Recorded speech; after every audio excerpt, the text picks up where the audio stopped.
The important thing about culture is it's to define it for your business. It's not the dictionary definition of culture, it's a feeling within your business, it's how your business operates.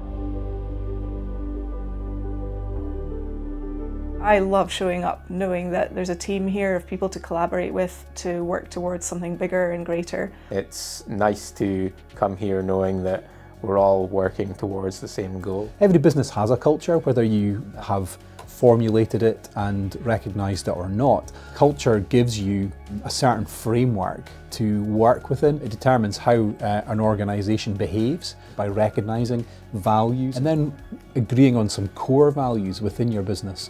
We're all human beings, we all behave differently, but if you can have a framework to operate within, then you can work towards a much more successful business. We actually went through a project back in 2021 to codify a culture. We ran a project to learn about our culture. The whole business actually got involved in this project.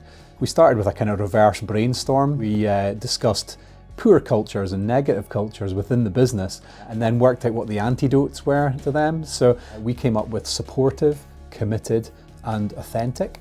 But there were loads of other values that we had as well. What we did was we actually took all the other values and used them to construct expressions and expectations of our core values. So in order to express being authentic, you need to be present and aware. An expectation around being present and aware, showing up engaged and attentive. The culture that we have and the culture that any business should have, it shouldn't be used as a tool to beat somebody over the head with. It's feelings based. It's really refreshing to work in a no-blame environment where our mistakes are considered opportunities for improvement. It really helps us grow. If you were to look at it from a commercial perspective, businesses who formulate and present and live a culture, they tend to be 15% more productive, 15% more profitable. You wouldn't want 15% more of anything positive within your business. Culture is a way that you can multiply the margin that you make into real profit.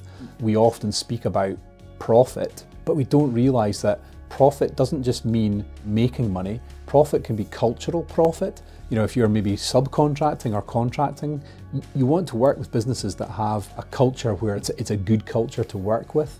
I have a story where I was actually with a customer who was interested in the project that we did for culture.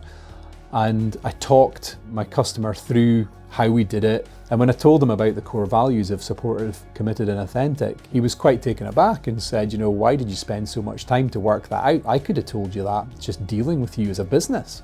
It was really good kind of affirmation, confirmation. Externally, somebody had recognised that we were a business whose core values were supportive, committed and authentic. It's also nice being able to contribute. Even though I've been here for such a short period of time, I can still participate in meetings, I can still get along with things that I need to do, and I'm given that sort of responsibility. If we hadn't done our culture project and created these values, I don't think we would be where we are today. We have a business where people want to show up. Everybody is a leader within the business in some shape or form, because if you're going to make decisions within the framework of your culture, you're not going to break the business. You're going to actually do things right. You want to try and deal with something that you're maybe not happy with in the moment, or at least voice your opinion about whether you're not happy about it in the moment. If you don't have that platform, if you don't have that culture where you feel supported, then you're not going to do it.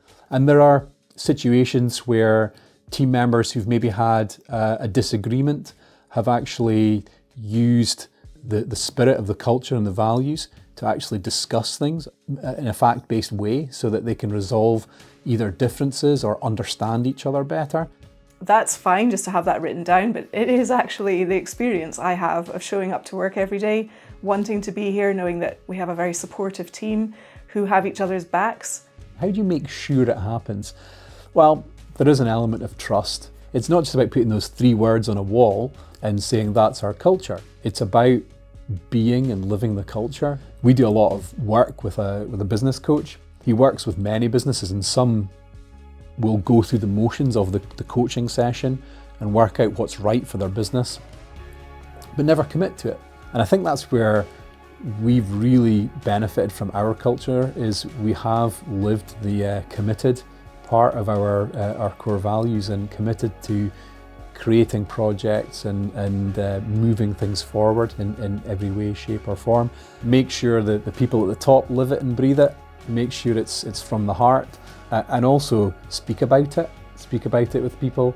Yeah, you're going to have to do some workshops from time to time, but living it's the best way, and living it as an example. Be the example is what I would say.